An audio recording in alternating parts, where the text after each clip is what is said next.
January 7th, 2021. Tigers Trafficked. Last night was the premiere of National Geographic's Trafficked with Mariana van Zeller from 9 p.m. to 10 p.m. Season 1, Episode 7. It was titled Tigers, and she exposed the secretive and dangerous black market for tigers and tiger parts. While I only had about 2 sentences in the piece, the entire piece verbatim is what Howie and I tell every reporter. Van Zeller then used interviews with Carney Anne Nasser and the guy from Panthera to deliver them. She's the first person to really convey why cub petting is killing tigers in the wild, due to the legal smokescreen they cause for illegal activities, like poaching, and are diminishing our credibility on the world stage when we try to combat China, Laos, Thailand, and Myanmar, who are farming tigers for their parts and thus expanding the trade. As that market expands, people who can't afford it will always prefer the wild tiger, and that will destroy the 4,000 or less wild tigers. Howie wrote this nice note to Jude Jansen on her film team.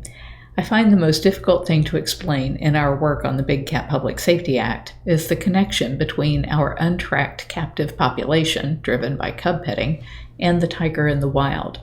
Most of the films on the subject do not even try to explain that, and the one I can think of that tried did not do a good job. Mariana brilliantly connected the dots from cub petting to the untracked population in backyards to the impact on the tiger in the wild. It was presented in a very clear way. We were so glad to see it, and I was glad to see that it was voiced by others like Goodrich rather than me. I remember being frustratingly foggy-headed that day and unable to get out a clear sentence, and I was really glad I ended up just sitting next to Carole without any quotes. Anyone who asks, I plan to tell that I was just in the shot because I'm so pretty. It was also really fun to see our own undercover video of the cub petting used in multiple shots. I'm glad that helped. Please thank her for us. She is delightful, and hopefully someday we will get to meet again. Howard Baskin. January 6, 2021 will live on in infamy forever. Politico. A beleaguered Congress finalized President-elect Joe Biden's victory early Thursday morning, capping a day of riots that turned deadly and briefly ground the nation's most powerful institutions to a standstill. It was the last step in affirming Biden's election ahead of the January 20 inauguration, but one marred by violence fueled by the sitting president, Donald Trump, who urged his followers to march on the Capitol to pressure lawmakers to overturn the results. Vice President Mike Pence formally ascertained Biden's win as the clock struck 3:32 a.m. Thursday morning.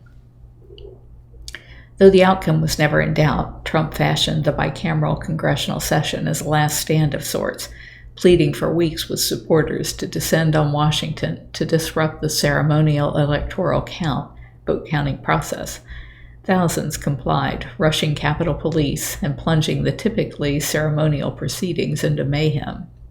Vice President Mike Pence, Speaker Nancy Pelosi, and other congressional leaders were whisked to safety as a mob overtook the Capitol and shut down proceedings for hours. What unfolded at the Capitol was a culmination of months of Trump's exhortations to his allies to overturn the results of the 2020 election based on baseless claims of fraud. Lawmakers tweeted urgently at the president to call off his supporters and described in real time the violence and destruction they were witnessing.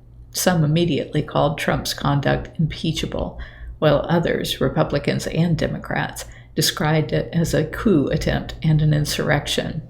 Enough is enough, declared Senator Lindsey Graham, Republican of South Carolina, who had, until Wednesday night, encouraged Trump to continue pursuing legal challenges to his defeat, even after it became clear he was promoting baseless claims of fraud.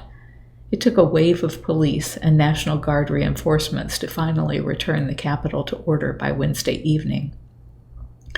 But not before one woman was fatally shot by police and other deaths and injuries were reported in connection with the riots. The episode appeared to strengthen the resolve of lawmakers to forge ahead with certifying Biden's win and to sweep aside promised challenges to the result from Trump's loyalists in the House and Senate. They dispensed with an objection to Arizona electors brought moments before the pro-Trump mob shut down the Capitol. and a handful of Senate Republicans who previously seemed eager to back Trump's efforts reverse course, preventing House Republicans from lodging successful challenges to results in Georgia, Michigan, and Nevada. Pence, too, played a role in ushering in Biden's presidency. The vice president was constitutionally required to preside over the session and faced intense pressure from Trump to assert non-existent authority to unilaterally overturn the election results. And although he had already told Trump he would do no such thing, he returned to the Capitol after the riots with an even more forceful message, quote, "To those who wreaked havoc in our Capitol today, you did not win," unquote, Pence said. Congressional leaders delivered similarly defiant marks upon their return to the Capitol. "We must, and we will, show to the country, and indeed to the world, that we will not be diverted from our duty," Pelosi said. "To those who engaged in the gleeful desecration of this, our temple of democracy, justice will be done." And I can tell you, I'm reading this on July the 30th, 2023, and we're still trying to get justice.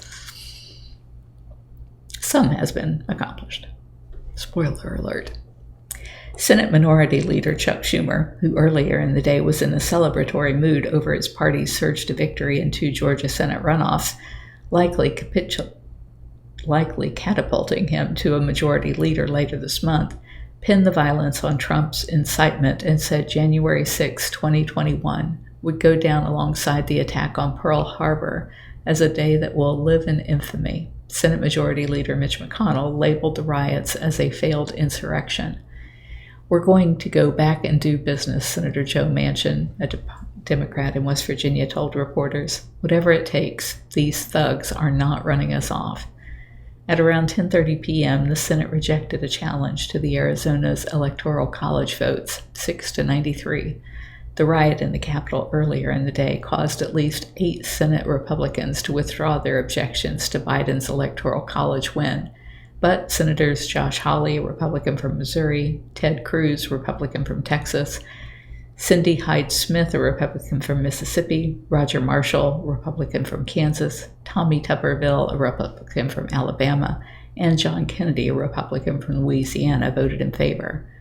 The House followed suit, shooting down the challenge overwhelmingly, even though 121 Republicans, more than half of the GOP conference, supported it. Shortly before 1 a.m., the Senate rapidly dispensed with the challenge to Pennsylvania's votes as well, rejecting the Hawley-led effort 7-92 without any debate. The House rejected the challenge 138-282 shortly after 3 a.m. But the tumultuous day and long night appeared to wear on lawmakers. "A woman died out there tonight, and you're making these objections," said Republican Connor Lamb, a Democrat from Pennsylvania, gesturing at Republicans and accusing them of lies that he said were the same ones that inspired Wednesday's riot. His comments led to a shouting match in the chamber as Republicans asked Pelosi to strike his words. If you're enjoying my diary, please like, share, and subscribe. You can find other ways to connect to me over at bigcatrescue.org/Carole.Baskin.